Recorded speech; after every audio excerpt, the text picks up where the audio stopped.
El reino y el pacto en el Nuevo Testamento. Foro de discusión 2. El reino de Dios.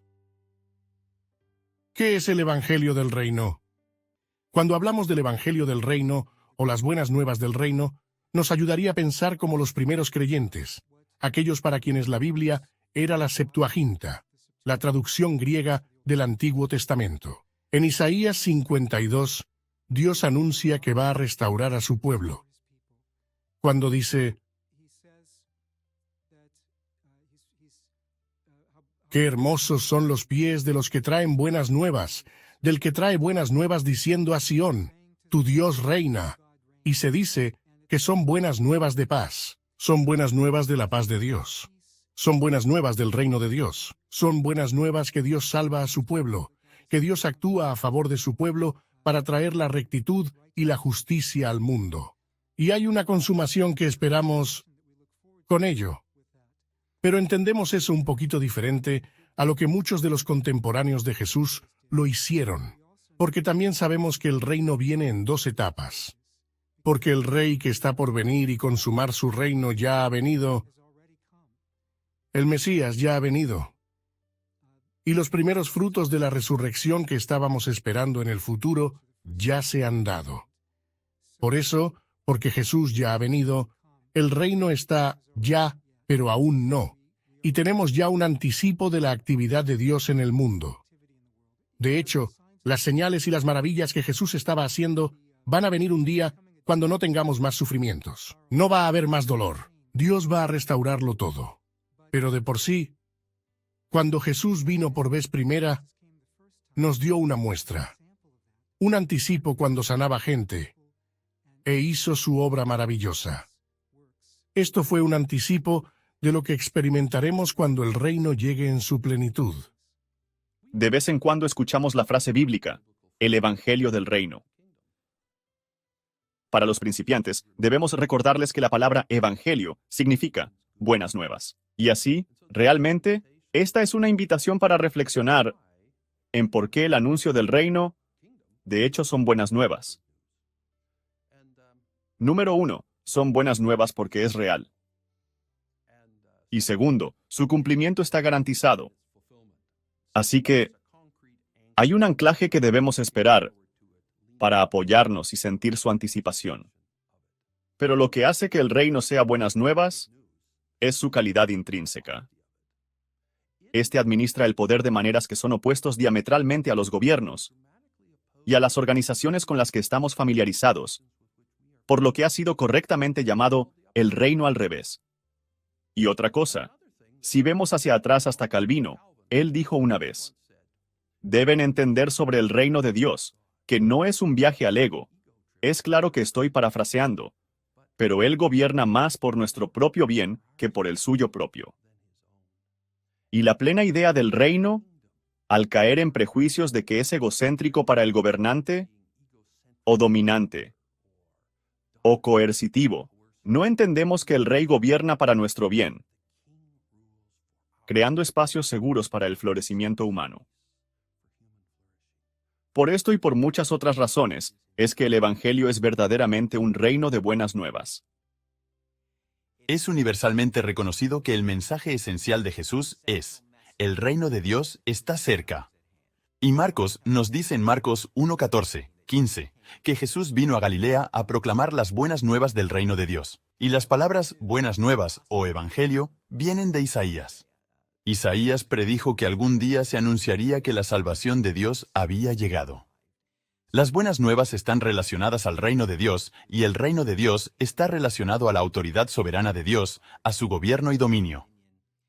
Su reino tiene múltiples significados. Puede significar el gobierno soberano total de Dios sobre toda la creación. O puede referirse a su gobierno específico sobre el mundo cuando Dios reestablezca su reino. La consumación de su reino. Dado que los seres humanos están en rebelión contra Dios, han rechazado la autoridad de Dios, Dios prometió en el Antiguo Testamento, estábamos hablando de Isaías, en las profecías de Isaías, restablecer sus relaciones con su pueblo un día, para reconciliarlos con él mismo, para restablecer su autoridad, su dominio y su reino. Y así, la promesa del reino es la promesa que Dios va a restablecer su dominio y autoridad. Las buenas nuevas es el anuncio de que el tiempo ha llegado, que el reino de Dios está cerca. ¿A qué nos referimos cuando decimos el Evangelio del Reino? Evangelio significa literalmente buenas nuevas. Es la proclamación de algo que ha sucedido. Es el Evangelio del Reino, y el reino al que se refiere es el reino de Dios. Es el largo y esperado reino de Dios, que traerá su presencia entre su pueblo, juicio sobre el malvado, la salvación sobre los justos. Pero es principalmente un anuncio de la situación, de que el reino de Dios ha llegado. Como dijo el profeta Isaías, qué hermosos son los pies del que trae buenas nuevas. ¿Qué es el reino de Dios? Para muchas personas en la actualidad, para la gente moderna, el tratar de comprender el reino de Dios es un concepto difícil, porque muy pocos de nosotros hemos vivido en un reino. Es difícil si te encuentras en un país que alguna vez tuvo un rey y se liberaron de él, porque esto lleva connotaciones negativas. No queremos reyes. Cuando pensamos en reino, muy a menudo esto es geográfico. Pensamos en los límites nacionales que un rey vigilaría. Y eso, en cierto nivel, nos ayuda a entender el reino de Dios, pero realmente no llega al fondo de todo esto. En la raíz del reino está la relación entre un rey y sus súbditos. Y donde sea que esos sujetos estén viviendo en lealtad al rey, bueno, el gobierno del rey se extiende a ese lugar. Así, cuando pensamos sobre el reino de Dios, este está en todos los lugares donde están los seguidores de Cristo, porque ellos tienen una lealtad al rey, están viviendo bajo la autoridad del rey. Y así, ellos extienden esa influencia de su rey cada día por el mundo. En un sentido, es geográfico, ya que la creación entera se somete al gobierno de Dios. Pero cuando observamos el Nuevo Testamento y su relación con nosotros como creyentes, se trata realmente de nuestra relación con Cristo, nuestro Rey, nuestra obediencia a Él. El mundo antiguo habría estado bajo la lealtad, en la que en esta relación honramos, respetamos y obedecemos al Rey, y por lo tanto, el Rey reina y gobierna en nuestras vidas y donde estemos. El reino de Dios es un tema tan principal en los evangelios. En estos momentos estoy enseñando sobre el evangelio de Lucas. Jesús lo proclamó, sus discípulos lo proclamaron, Juan el Bautista lo proclamó, y Pablo lo proclamó. Entonces, siempre pienso, ¿cómo entramos al reino? Y para entrar en él, se tienen dos consideraciones. Una es que usted tiene que arrepentirse, y la otra es que usted debe asumir el reino de Dios. Así pues, usted debe arrepentirse, usted tiene que cambiar de vida. Debe considerar que lo que usted ha sido, a la luz de quién es Dios, es desear hacerlo. Y la segunda parte es asumir el reino de Dios. O puede ser el dominio de Dios, o el reino de Dios. Seguir lo que Dios desea para nuestras vidas. Así, tenemos ejemplos de lo que Jesús hizo. Como predicaba, y como todas las personas a las que él contactó, las motivó a llegar a ser complacientes con Dios en sus vidas. El reino de Dios no se refiere en primera instancia al lugar, sino más bien al reino de Dios, al gobierno dinámico sobre su pueblo. Así, en el Antiguo Testamento se dan cuenta de que Dios es el rey. Dios es conocido como un rey. Él reina sobre toda la tierra. Y aún, al mismo tiempo, a pesar de que Dios era rey, el pueblo de Dios sabía que Él no estaba ejerciendo totalmente su reinado. Así los justos sufrieron, y los malvados parecían estar prosperando. Y así, hay esta esperanza que creció en los profetas de que en los últimos días Dios va a reivindicar su reino. Él va a traer su reino, y en ese tiempo Él va a reivindicar a su pueblo y juzgará a sus enemigos. Así, el reino de Dios está realmente donde Dios reivindica su reinado, su autoridad y su reino. El lenguaje del reino podría parecer un poquito arcaico hoy en día, y quizás hasta extraño para la gente, que les ha dado la espalda a las monarquías humanas. Pero el reino de Dios, el reinado de Dios, es una visión maravillosa de una esfera en la cual la voluntad de Dios, la perspectiva de la voluntad de Dios, ahora es normativa, y no solo practicada en la dinámica externa de esa sociedad y cultura, sino que está poseída en los corazones en las mentes y en la voluntad de todos sus miembros constituyentes. Este reino de Dios es uno caracterizado por shalom y bendiciones y justicia y paz y gozo. Es el cumplimiento de todos nuestros más profundos anhelos en las relaciones humanas y en la vida en común. ¿Cómo se desarrolló la esperanza del reino de Dios para llegar a través de los profetas del Antiguo Testamento? Los profetas del Antiguo Testamento nos muestran una escena del reino de Dios, por una parte, al mirar al reino de Dios como existe, en su propia época en la nación de Israel. Y es imperfecto, pero vemos que las promesas de Dios son cumplidas de cierta manera, pero también el juicio de Dios en el exilio, y así continuamente. Y vemos una esperanza proyectada hacia el futuro, donde el mismo patrón del reino, donde Dios va a reinar sobre su pueblo en su lugar, está proyectado de tal manera que el pueblo de Dios no va a seguir bajo la amenaza de otras naciones, y será universal. De hecho, a través del mundo y del gobierno de Dios, será sin compromisos, y ya no estará en competencia con los reyes de Asiria o Babilonia o ningún otro lugar. Así, los profetas del Antiguo Testamento toman la forma del reino de Dios mientras lo experimentan, y como Israel lo ha experimentado en su propia historia, y proyectan un futuro hacia un tiempo en que Dios va a traerlo a la perfección. Cuando leemos a los profetas del Antiguo Testamento, encontramos que el pueblo de Israel se había desviado de su llamado de ser luz para las naciones anteriores. Entendemos, en el libro de Amós, que el pueblo había decaído mucho y que la mayor parte de su libro es una serie de denuncias, lamentos y condenas hacia el pueblo, pues se había desviado tanto que se habían olvidado de su relación con Dios y habían oprimido a un pueblo más pobre que ellos. Pero al final de su libro, el profeta Amós revive la esperanza de que en el reino venidero de Dios, el Señor cumpliría su promesa, una tierra en donde la justicia sobreviviría sobre todo. Vemos que todos los profetas, ya sean Isaías, Jeremías o Miqueas, ponen un énfasis en la idea de que el pueblo ha fracasado y no ha podido vivir la vida que el Señor exigía de aquellos que eran llamados sus hijos e hijas. Amós revive la esperanza de que el Señor mismo traerá el reino de Dios.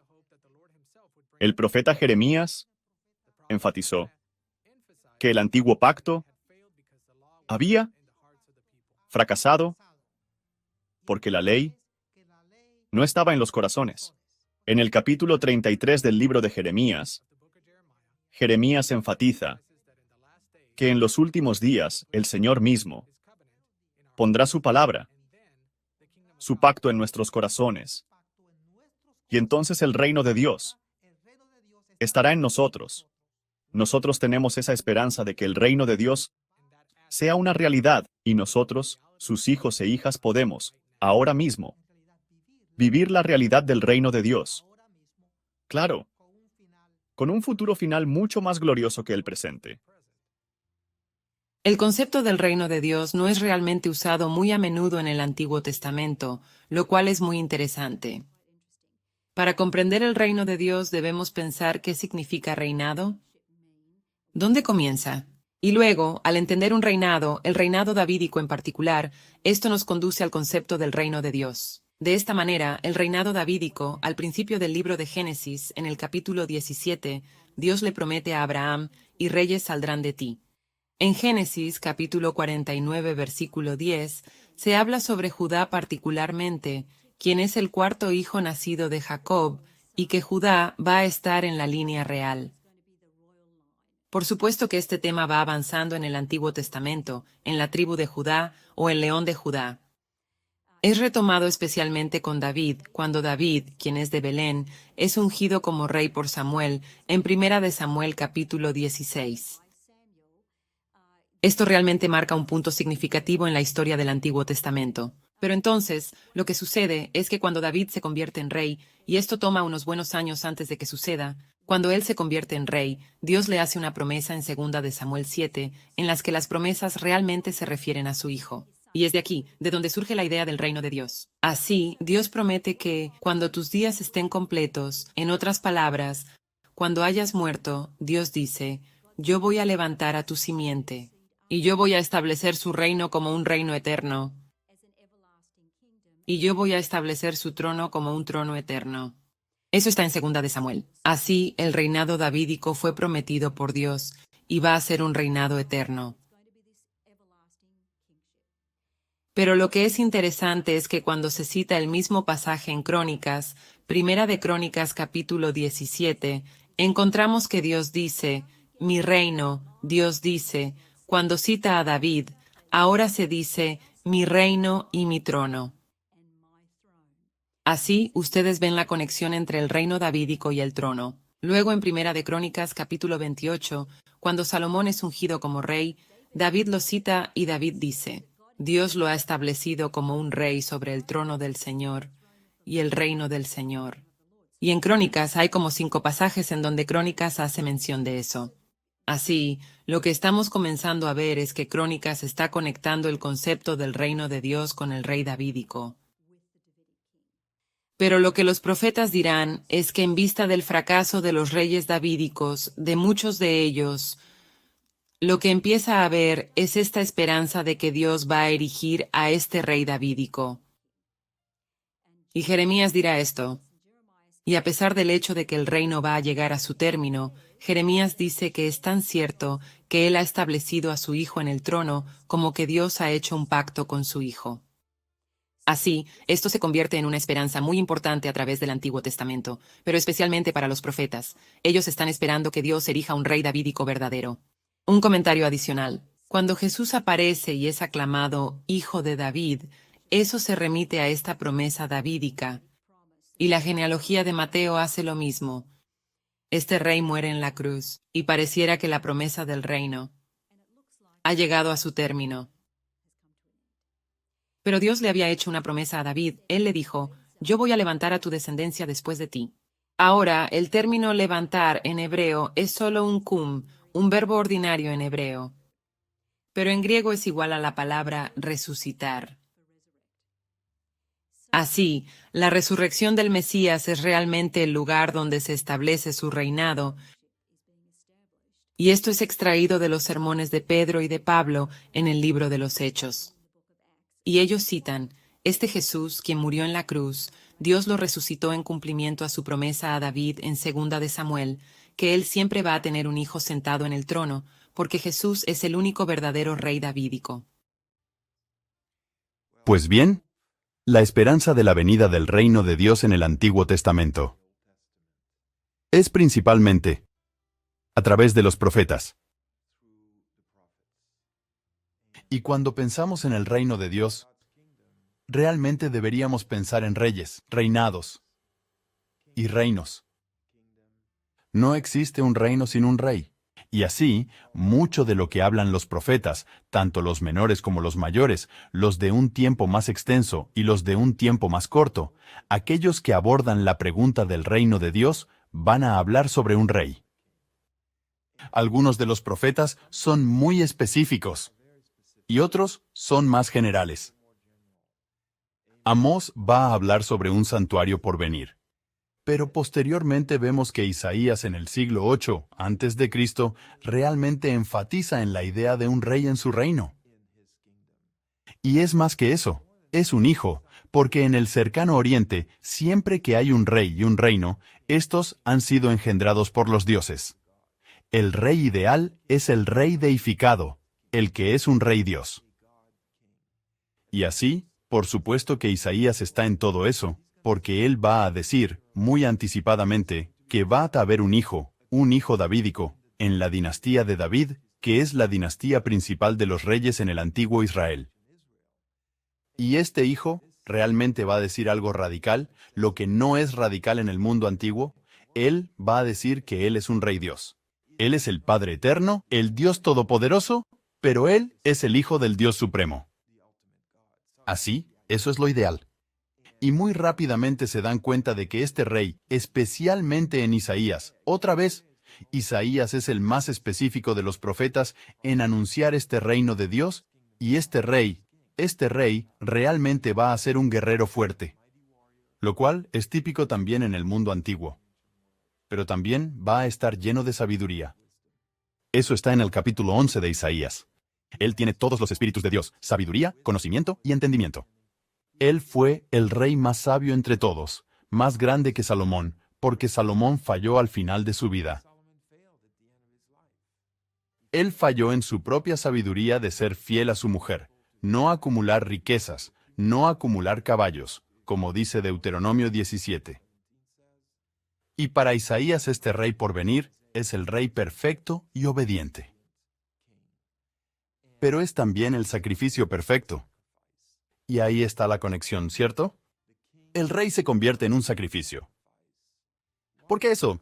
Porque el rey tiene una morada, tiene un palacio. Y este palacio es un templo.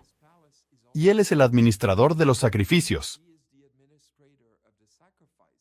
Si miras a David y a Salomón, ellos hicieron sacrificios allí, pero nunca pudieron expiar por el pecado.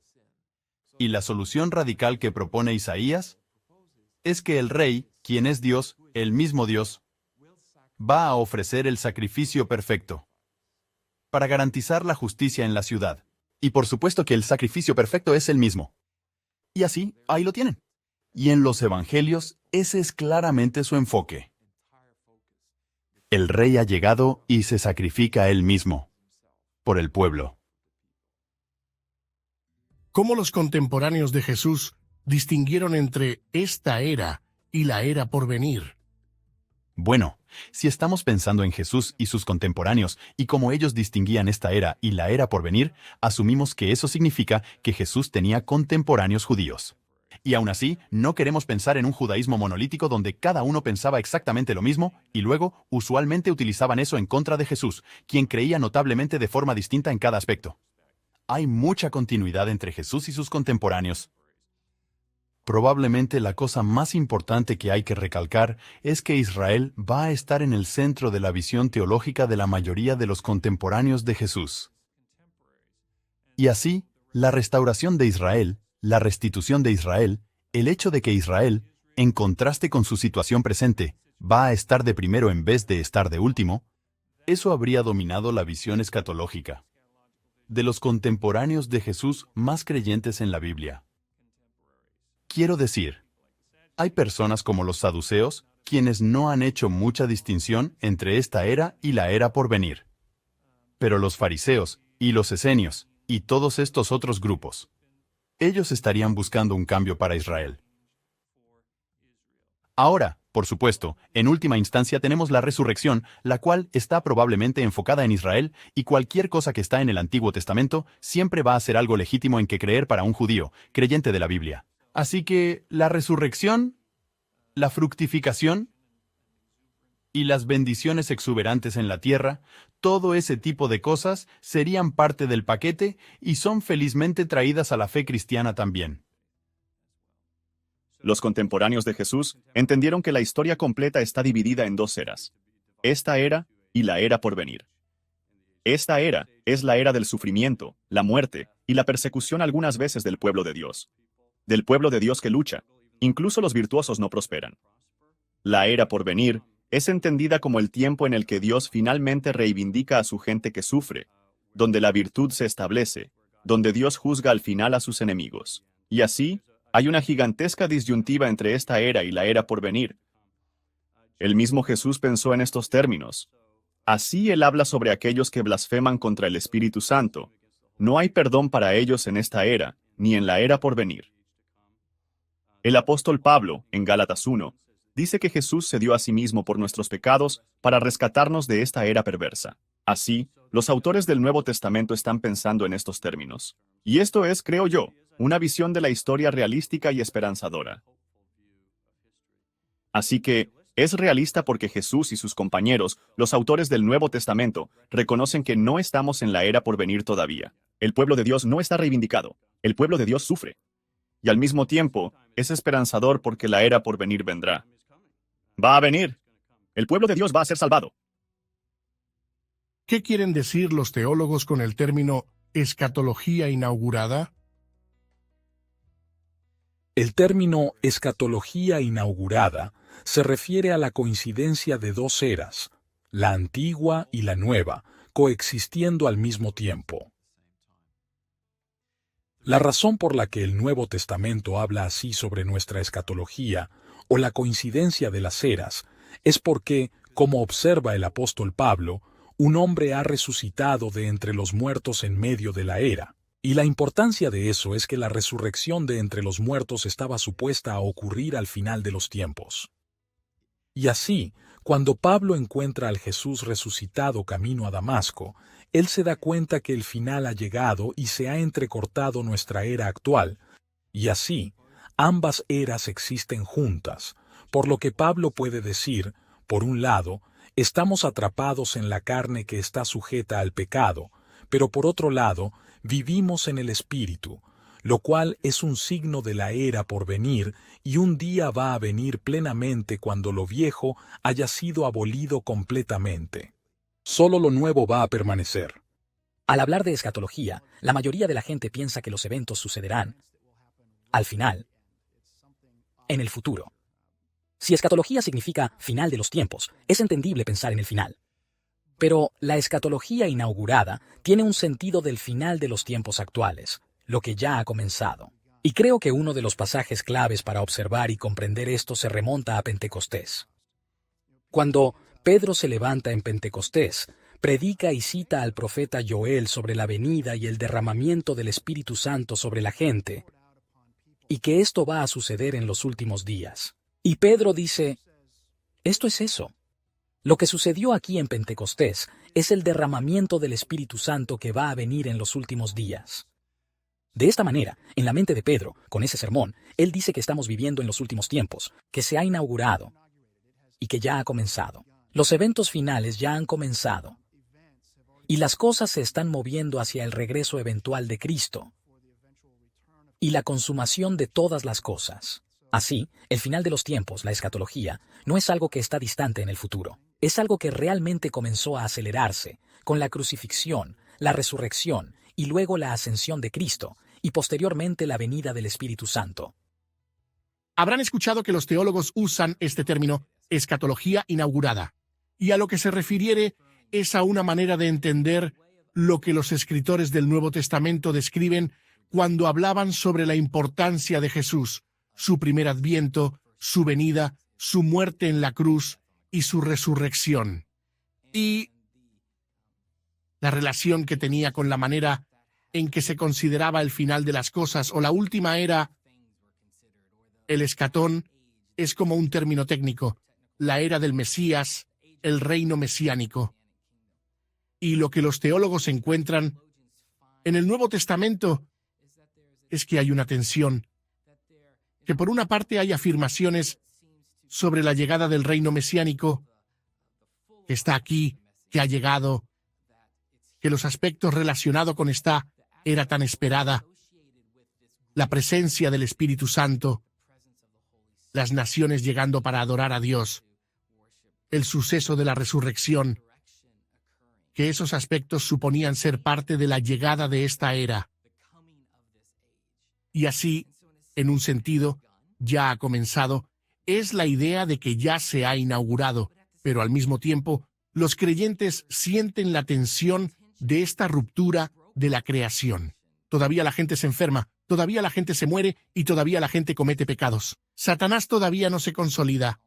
Existe este aspecto de cómo es que este reino todavía no ha llegado totalmente, o esta idea de que no se ha consumado totalmente, que la era del malvado todavía existe. Y así, la enseñanza donde Pablo, por ejemplo, habla sobre la salvación y la redención y la reconciliación como si ya hubiera ocurrido, y entonces casi inmediatamente habla sobre esto como si estuviera por llegar, entra en esta idea de lo que se llama la escatología inaugurada. También escucharán que es referida como ya pero no todavía, ya ha ocurrido pero no ha pasado todavía, o no ha llegado plenamente.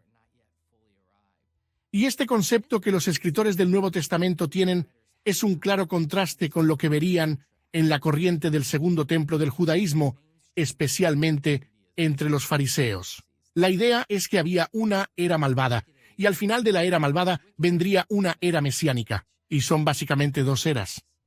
Pero lo que habla el Nuevo Testamento es que hay una era malvada, y dentro de esta era viene la era del Mesías, pero por un tiempo éstas se entrelazan. Hay una coexistencia entre las dos eras. Ahora, la era malvada está destinada a desaparecer, y estamos a la espera de cuando solo va a existir el reino pleno. Jesús habla de esto en el Evangelio de Juan.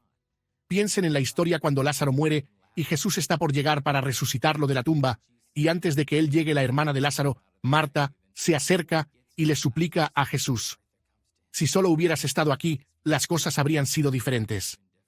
Y Jesús le dice a ella: tu hermano va a levantarse otra vez. Y ella le dice: yo sé, en el último día. Ella está funcionando dentro de esa idea escatológica de la era malvada, y que al final habrá una nueva era cuando ocurra la resurrección. Pero Jesús quiere que ella entienda mucho más que eso, quiere que nosotros entendamos mucho más que eso, que no es al final de la historia, cuando esta resurrección ocurrirá, sino que es realmente en medio de la historia y está ocurriendo con Jesús en su llegada, que Él es la resurrección que Él trae en esta nueva era.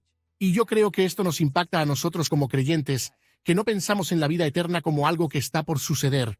Nosotros no pensamos en el reino como algo que está todavía por venir, sino que ya estamos disfrutando de la era eterna, estamos ya viviendo este reino.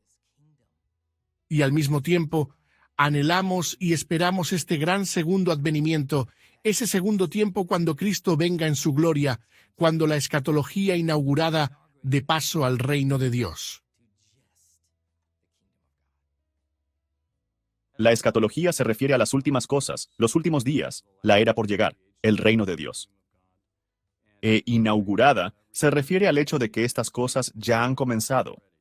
Lo inaugurado es diferente a lo consumado. No está plenamente aquí, pero está parcialmente aquí. En principio ya está aquí. Así, la escatología inaugurada es el punto de vista del Nuevo Testamento, en el que, inesperadamente, los últimos días han comenzado con la primera venida de Jesús. Vemos esto a través de las enseñanzas de Jesús y a través de todo el Nuevo Testamento. Así, Jesús dice, Él está hablando sobre su habilidad de expulsar los demonios, y dice: si yo expulso demonios con el dedo de Dios, entonces el reino de Dios ya ha venido sobre ustedes, tiempo pasado. Ya está aquí. El escritor de Hebreos dice, en estos últimos días, refiriéndose a su propio periodo de tiempo. Y aquí Pablo dice, el final de una era ha venido a nosotros. Y Pedro, el apóstol Pedro, en su sermón de Pentecostés, cita al profeta Joel del Antiguo Testamento, y profetiza cosas que van a suceder en los últimos días, y dice: esto viene para dar cumplimiento ya en nuestros tiempos. Los últimos días están aquí. Así, la enseñanza del Nuevo Testamento es que en los últimos días, la era por venir, el reino de Dios ha venido ya en parte, no plenamente, sino en parte. Quizás una ilustración práctica de esto sería Tic-Tac-Toe, conocido como Cruz y Cero en el Reino Unido y como Gato en México. Mientras estás jugando Cruz y Cero, puedes llegar a un punto en el que si haces tus movidas correctas y el otro jugador las hace incorrectas, el juego es ganado en ley. Si juegas el resto del juego apropiadamente, no importa lo que haga tu oponente, vas a ganar el juego. Y así, si yo lo abordara así y dijera, ¿se acabó o no se acabó el juego? La respuesta sería sí y no al mismo tiempo. En principio la victoria se ha logrado, pero todavía usted necesita materializar la victoria. Y similarmente, en su primera venida a través de su vida, muerte y resurrección, Jesús ya ha ganado la victoria decisiva sobre el pecado, Satanás y la muerte, pero no está completamente implementado todavía. Jesús necesita venir otra vez, una segunda vez. Esto era totalmente escandaloso para la gente de la época de Jesús. La gente judía de su tiempo comprendía el reino de Dios como un despliegue de fuegos artificiales del juicio y la furia de Dios y la reivindicación de su pueblo. Jesús viene y dice que el reino de Dios está aquí y que la historia continúa como siempre. Y Jesús no se retracta de sus enseñanzas escandalosas. Él pone presión sobre esto. Él presenta la parábola de la semilla de mostaza y la de un poquito de levadura. Él dice que el reino de Dios es como una pequeña porción de levadura que está escondida en una masa. Escuchar que el reino de Dios está escondido sería impensable para los judíos. Pero para Jesús, esto es muy importante, para Jesús y su primera venida, para enseñar que el reino de Dios está aquí a pesar de que no ha sido completado plenamente. Cuando nos encontramos con el término de escatología, nos preocupamos por la divulgación de lo que viene más adelante, por el futuro, por los planes de Dios para el curso lineal del tiempo. La escatología inaugurada significa que nosotros visualizamos el plan de Dios para el futuro todavía incompleto. No todo ha caído en su lugar en cumplimiento perfecto y completo de las gloriosas promesas. Y todavía, la pieza inaugurada es la certeza de que no estamos esperando el comienzo del cumplimiento de sus promesas, sino que hemos visto que el comienzo ha sido iniciado. Definitivamente ha sido iniciado, más definitivamente con la muerte, resurrección y ascensión de Jesucristo. Y estamos en medio del inicio y la finalización. De esto se trata el término escatología inaugurada. Está lleno de esperanza y de expectativas, pero también de confianza, porque hemos visto el anticipo de lo que está por venir. ¿Qué quieren decir los teólogos con el término escatología inaugurada? Es realmente un gran término porque la escatología, o el estudio del fin de los tiempos, el estudio de las últimas cosas, es analizada por muchas personas como eso que esperamos. Y eso es lo que debatimos y discutimos hasta la saciedad, ¿saben? Y analizamos el premilenio y el postmilenio y amilenio, todas estas cosas, todos estos diferentes escenarios de cómo el fin de los tiempos va a pasar. Y las discusiones son mucho más detalladas y desviadas de su atención que productivas. Pero cuando te das cuenta de que la escatología ya está aquí, eso es, cuando Jesús vino y estableció en plenitud, Él cumplió aquellas cosas que habían sido preparadas en las escrituras hebreas, las profecías. Y cuando Él vino, dijo, yo he venido no a abolir la ley, sino a cumplir la ley. Y Él estableció, encarnado en carne humana, el comienzo del reino de Dios. Entonces, ¿te das cuenta de todo? De ahí en adelante, es vivir el reino como debe de ser. Él nos enseñó a orar esta gran oración. Venga a nosotros tu reino, sea hecha tu voluntad en el cielo como en la tierra. Y así, tenemos esta perspectiva del final que debemos estar viviendo ahora mismo. Tenemos un poder del final que ahora mismo es nuestro. Tenemos un propósito y una agenda que de alguna manera hemos agrupado en, vaya, las cosas van a ser grandiosas después de morir, cuando en realidad estaba destinado a ser una ruptura del futuro mientras vivimos. Y a eso se le llama la escatología inaugurada. La inauguración ya ha sucedido. El reino de Dios está aquí y estamos saliendo de lo que Dios tiene para nosotros mientras vivimos en el día de hoy. ¿Cómo es Jesús victorioso sobre los enemigos del reino de Dios en la inauguración del reino de Dios? Dios es victorioso sobre sus enemigos a través de la muerte, la resurrección y la ascensión de Cristo. En la muerte de Cristo, al enfrentarse con el pecado humano y al pagar la pena del pecado, Él ha vencido al pecado y, por consiguiente, el poder que el pecado tendría sobre nosotros. Una vez enfrentado el pecado, se conquista el poder de la muerte porque el pecado y la muerte trabajan juntos. El pecado es el aguijón que tiene la muerte. Y una vez que te pincha con el pecado, una vez que pecas, estás sujeto a la muerte y perteneces a la muerte. Pero si quiebras el aguijón, como lo hizo Jesús en la cruz, entonces la muerte no puede retenerte. Es como una víbora sin dientes o una araña con colmillos rotos. Y así, lo que sigue a la muerte de Jesús es la resurrección, la reivindicación de su derecho a estar con Dios y a que el pecado haya sido conquistado. Y su ascensión a la derecha de Dios se describe en el Nuevo Testamento como la última señal de que Él ha vencido a sus enemigos, no solo al pecado y a la muerte, sino a las autoridades, poderes y dominios como se ha mencionado en Efesios, capítulo 1. Ellos están bajo sus pies, ahora porque ya han sido conquistados. No obstante, todavía existen.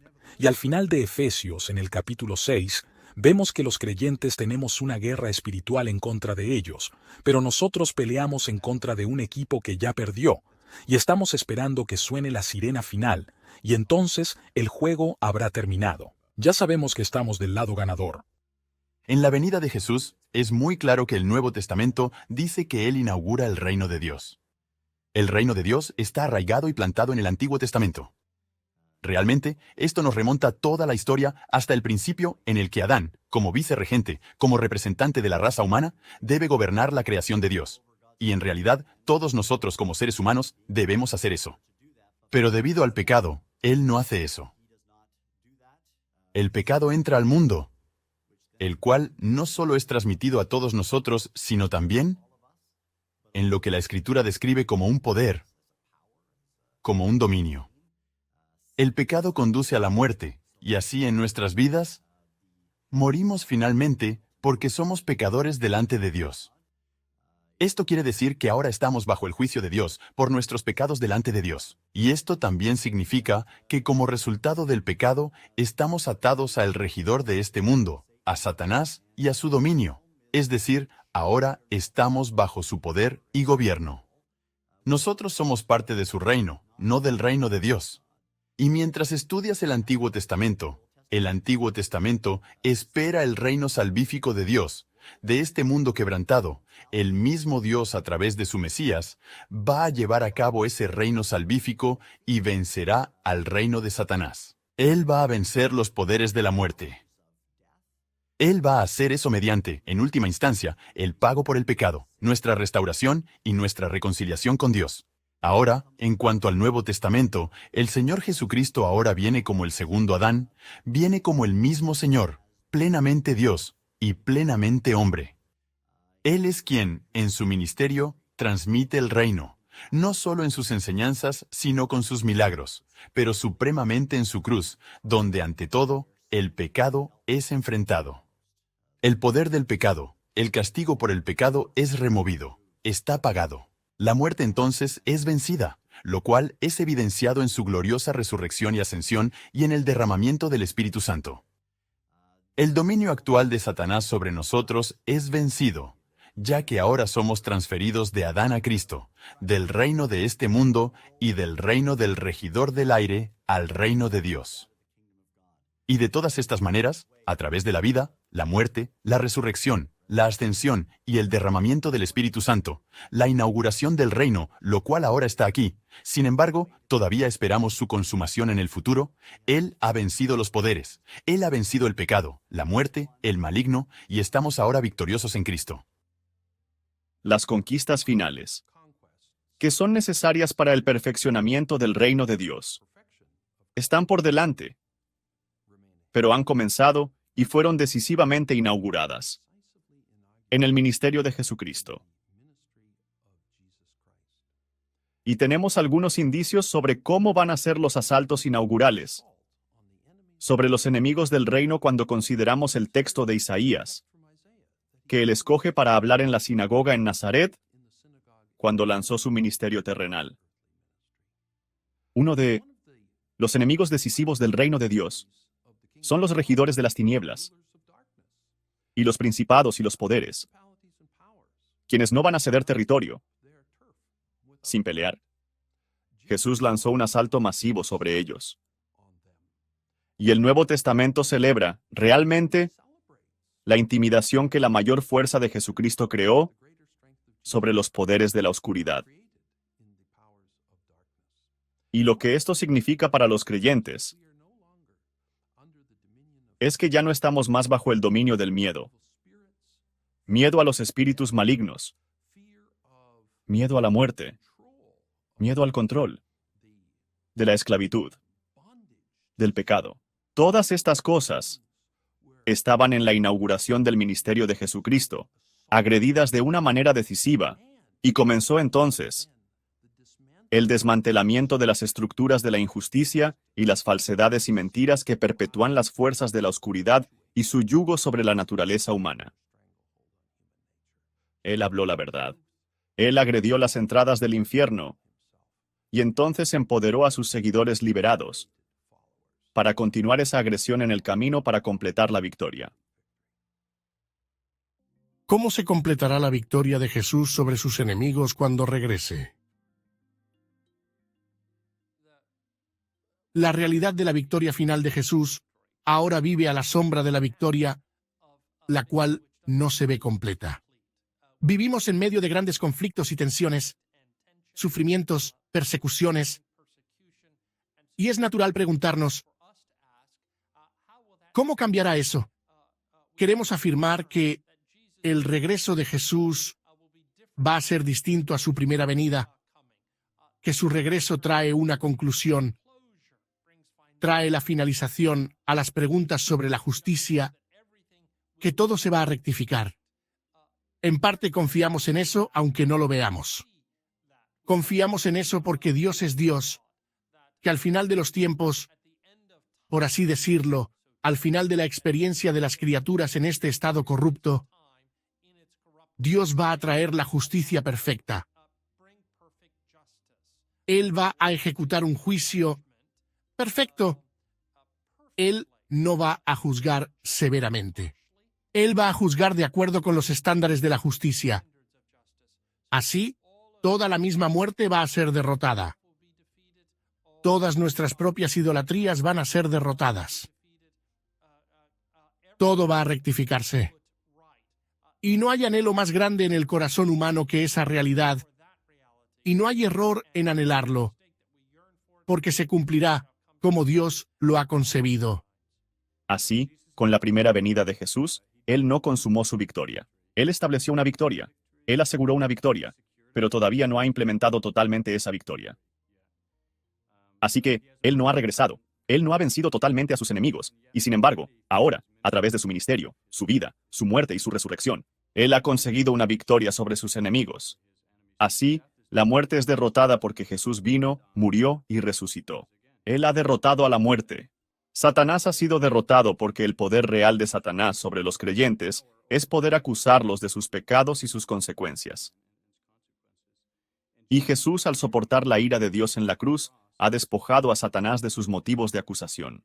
Así, de por sí, a pesar de que no se ha consumado, Él ha inaugurado una gran victoria para los creyentes.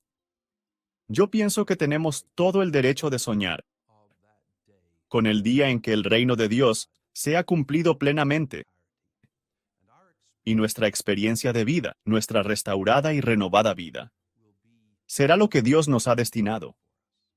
De muchas maneras, el trayecto a completar el reino perfeccionado de Dios es un viaje de vuelta al Edén, para conectarse nuevamente a lo que perdimos en la caída, y quizás hacerlo no solamente igual, de una manera restaurada, sino mejor que nunca. Jesús vino a salvarnos del pecado, y esa restauración completa va a involucrar la liberación total de la culpa por el pecado, lo cual experimentamos por la justificación ahora. Liberación del poder del pecado, con el que continuaremos luchando hasta cierto punto en esta vida. Y mayormente, esto involucrará una liberación completa de las consecuencias del pecado, lo cual es una categoría que abarca no solo la muerte, sino todo el disfuncionamiento, todo el dolor, todas las heridas, que es nuestro drama humano, en esta vida debilitada por el pecado. Así, lo que estamos esperando es un proyecto de restauración integral, una salvación completa de la culpa, el poder y la consecuencia integral del pecado, de vuelta al Edén a través de Jesucristo. Cuando Jesús vuelva, veremos la consumación de su victoria y veremos los beneficios que sus seguidores ganamos en ese momento. La imagen del Nuevo Testamento es realmente la que empieza a partir del Salmo 2, donde las naciones conspiran contra el Señor y su escogido, pero bendecidos son aquellos que se refugian en el Hijo, que besan al Hijo, pero a sus enemigos los va a medir con una vara de hierro. Y así, al final del Nuevo Testamento, particularmente en el libro del Apocalipsis, vemos a Cristo resucitado, el que estaba muerto pero ahora está vivo para siempre. Él es el sacrificado y posicionado al lado del Padre en Apocalipsis 5, y su victoria significa el triunfo completo sobre todos sus enemigos y los del pueblo de Dios. Pero la victoria será obtenida de dos maneras: a través de la conquista del Evangelio, al reunir con Él a todos aquellos por los que Él murió, y también la última derrota y el castigo eterno. Para aquellos que se mantuvieron opuestos a Él y a su venida. Y mientras vivimos como cristianos esperando que la victoria se complete, tenemos que recordar que no siempre sabemos la diferencia. De hecho, nosotros nunca sabemos con seguridad la diferencia entre aquellos a quienes Cristo va a conquistar a través del Evangelio versus aquellos a quienes Él va a conquistar con una vara de hierro. Es por esto que nuestra batalla no es contra carne y hueso, sino contra las fuerzas de la oscuridad, y el por qué nosotros predicamos el Evangelio en vez de cargar la espada en el nombre de Cristo. ¿Se puede sostener la doctrina de la expiación sustitutiva junto con la teología de Christus Victor? Hablemos sobre las teorías de la expiación. En general hay tres. Uno podría hablar de más, pero hay tres doctrinas, o tres teorías de la doctrina de la expiación. La primera es la expiación sustitutiva. En el siglo XII, San Anselmo desarrolló una teoría de la expiación en la que él veía al pecado como una violación contra el honor de Dios y que necesitaba ser restaurada. Y así, al desarrollar esta teoría, él dijo: necesitamos encontrar a alguien que pueda repagar esta deuda. No puede ser un ángel. No puede ser un simple hombre. En realidad, debe ser Dios mismo. Cur Deus homo. ¿Por qué Dios se convirtió en un hombre? Esa fue la respuesta de Anselmo. Y él pensaba que el sacrificio en la cruz era suficiente para restaurar el honor de Dios. La segunda perspectiva de la expiación, podemos decir, fue también desarrollada en el siglo XII por Pedro Abelard, un teólogo brillante, quien al revisar la teoría de Anselmo sobre la redención, pensó que era insuficiente. Él pensó: ¿saben ustedes que esto realmente convierte a Dios en un contador cósmico? Él se preocupa por estas deudas y cosas. No me parece algo digno de pensar con relación a Dios. Y él estaba convencido de que, realmente mucho más importante que tener la muerte de una persona inocente sobre todos los pecados del mundo, él pensó que realmente lo que estaba pasando es que Jesús, debido a su obediencia filial a Dios, nos mostró el camino correcto. Y entonces, cuando vemos las obras de Jesús, nuestros corazones son traspasados y transformados de manera tal que ahora, en nuestro turno, seguimos a Jesús en este tipo de postura moral y ética. Así, su enfoque podría llamarse teoría moral de la expiación. Existe una tercera teoría de la expiación, Christus Victor, Cristo victorioso. Y en esta teoría antigua de la expiación, los padres de la primera iglesia les encantaba hablar sobre cómo Cristo había tenido la victoria sobre las fuerzas del pecado, la muerte y el demonio. La maldad del triunvirato, la podríamos llamar. Y así, ellos se deleitaban hablando de cómo Jesús fue el cebo en el anzuelo. Y el demonio vino y se llenó la boca. Pero Jesús, siendo de naturaleza divina, no pudo doblegarse al pecado y atravesó los límites, y por lo tanto ganó la victoria para toda la humanidad. La expiación sustitutoria penal no solo puede mantenerse al margen de la teología de Christus Victor, Cristo victorioso, sino que deben sostenerse juntas. La muerte de Jesús no solo tiene importancia para los seres humanos, tiene importancia para todo el cosmos creado. Esto es lo que vemos en las cartas a los Efesios y a los Colosenses, que en la cruz, los malvados poderes sobrenaturales, los tronos, los dominios y las autoridades de las tinieblas son lanzados y puestos en exhibición pública. En los Colosenses, capítulo 2, versículo 15, ellos son un espectáculo público. La razón por la cual son lanzados es porque Jesús ha enfrentado finalmente el pecado humano. Una vez que se ha enfrentado con el pecado humano y lo ha suprimido, entonces esos poderes de las tinieblas, las fuerzas espirituales del mal, no pueden controlarnos más, no pueden hacer más reclamos en nuestras vidas, y así, de alguna manera, son derrocados. La muerte de Jesús y el mismo Jesús son interpretados de diferentes maneras en el Nuevo Testamento. Algunas veces estamos tentados, quizás especialmente en los Estados Unidos, a reducir todo a una simple consigna. Preferiblemente, debe ser tan corta que pueda colocarse en una taza o al menos en una camiseta. Y eso puede causar problemas cuando discutimos sobre la Biblia, donde, al mirar a Jesús, por ejemplo, y cómo es interpretado Jesús, en las diferentes áreas de la vida se utilizan diferentes metáforas. Distintas tradiciones bíblicas se usaron para entender lo que pasó cuando Jesús murió en la cruz, qué pasó con Jesús cuando vino a la tierra, vivió su vida, murió en la cruz y luego resucitó de entre los muertos. Y así, una interpretación ve la muerte de Jesús como un sacrificio. En el Antiguo Testamento, los animales eran sacrificados. Los animales tenían que morir para que los pecadores humanos no murieran, debido a los pecados, especialmente pecados graves en el Antiguo Testamento, y había muerte. Y a medida que aprendemos, en Génesis capítulo 3, por cada pecado debe haber una muerte. De esta manera, los animales eran sacrificados, debido a que los animales tomaban el lugar de los pecadores. A esto se le llamaría la expiación sustitutiva. Los animales eran el sustituto del pecador. Otro pensamiento que está actualmente ligado con esta idea es la representación. El animal representa al pecador en tanto que los animales mueren y son presentados a Dios. Y así, la muerte de Jesús es interpretada en muchos pasajes del Nuevo Testamento como un sacrificio.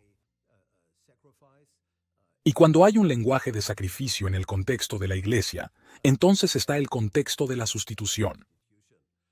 El perdón en el Nuevo Testamento no es una amnistía en la que Dios simplemente decide no castigarte. Cuando en los Estados Unidos hay mucha gente en prisión, se construyen más prisiones. En Italia, cuando hay mucha gente en las prisiones, se emite una amnistía y las personas que tienen que cumplir 1 o 2 años son liberadas. Entonces, a estos se les perdona en el sentido de que no tienen que pasar tiempo en prisión, no tienen que sufrir la condena completa a la que fueron condenados. Pero esto no es lo que hace Dios. El pecado tiene que ser sancionado porque el pecado es grave. El pecado es un ataque al carácter de Dios. Pero en el Antiguo Testamento, Dios permitió que los pecados fueran perdonados. Al poner el pecado sobre los animales, y así los animales ocupaban el lugar del pecador. Y esto se usa para interpretar la muerte de Jesús. No había sacrificios humanos en el Antiguo Testamento, por lo que esto es algo único. Fue algo imprevisto. No hay ningún pasaje del Antiguo Testamento que indicaba claramente que esto es lo que pasaría. Isaías 53 se encuentra que un siervo del Señor sufre y muere, pero si uno lee Isaías 53 como un judío, uno puede pensar si este siervo que sufre es Israel, el pueblo de Israel, o quizás es el profeta. Cuando Jesús murió y resucitó de entre los muertos, se vio claramente que esta muerte no era el resultado de su propio pecado, porque él no pecó. Por lo tanto, fue posible que Dios pusiera el pecado del mundo sobre Jesús y que Él muriera en lugar de nosotros. Esto se llama expiación sustitutiva. Al mismo tiempo, Jesús resucitó de entre los muertos, lo que significa que su muerte no fue una derrota, sino una victoria sobre el pecado y una victoria sobre la muerte, por lo que debemos sostener ambas interpretaciones. No debemos rechazar a uno por el beneficio del otro. Hablar sobre el tema de Christus Victor, lo cual significa Cristo el guerrero, Cristo victorioso, es un poco más popular. Es más fácil hablar sobre eso. ¿A quién no le gusta hablar sobre las victorias, especialmente en una cultura que está saturada con las metáforas deportivas, ideas deportivas y aficionados de deportes? Hablar sobre la sustitución, que otro muere en vez de mí, pareciera tener un problema ético. ¿Cómo puede suceder esto? Si yo hago algo malo, yo tengo que enfrentar las consecuencias. Pero ahí está la gracia de Dios que permitió e hizo posible que Jesús muriera por los pecadores.